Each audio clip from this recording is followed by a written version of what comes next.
Big boss లో ఆ యొక్క మిత్ అయితే ఉంది బయట. బిగ్ బాస్ అనేది ఒక స్క్రిప్టెడ్ అని చెప్పి, ఇందులో ఎంతవరకు నిజం ఉంది?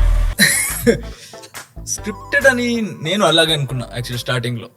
బిగ్ బాస్ కి వెళ్ళక ముందు నేను అదే అనుకున్నా, ఒక గుడ్డు కోసం ఎందుకు అలా గొడవ పడతారు. అదే ఫుడ్ కూడా టైంకి వస్తుందా మీకు? ఫుడ్ అంతా కూడా చాలా ఇబ్బంది పడుతున్నట్లు ఒక్కొక్కసారి మీరు వెళ్ళి అడుగుతూ ఉంటారు. ఆఫ్ కోర్స్ మీకు ఏం కనిపిస్తే అదే జరుగుతాయి అక్కడ. అంతే అంటారా? నేను అదే అనుకున్నా, ఒక గుడ్డు కోసం ఎందుకు గొడవ పడతారు, ఇలా ఉండొచ్చు.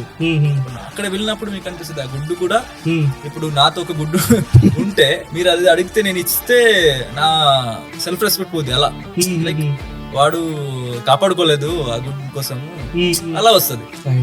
అక్కడ గొడవ పడాలి వస్తుంది. బిగ్ బాస్ అనేది స్క్రిప్టెడ్ కాదు, it's reality show. But 24 hours లో 1 hour లో ఏం చూపిస్తారు అనేది వాళ్ళ ఎడిటర్ మీద ఉంటుంది. సో అదే తర్వాత మ్యూజిక్స్ అండ్ ఎక్స్ట్రా బీజిఎమ్స్ అని వస్తాయి. మీ మీద మరి చూపించిన వాటిలో ఏదైనా అంటే కొన్ని చెప్పాలంటే మీ మామ్ అని చెప్పుకునేటువంటి సోనియా గారు మిమ్మల్ని చూపించడం మాత్రం చాలా డిఫరెంట్ గా చూపించారు బయట. అవునవును. సో ఏంటి అసలు ఏం జరిగింది ఎగ్జాక్ట్ గా చెప్తారా?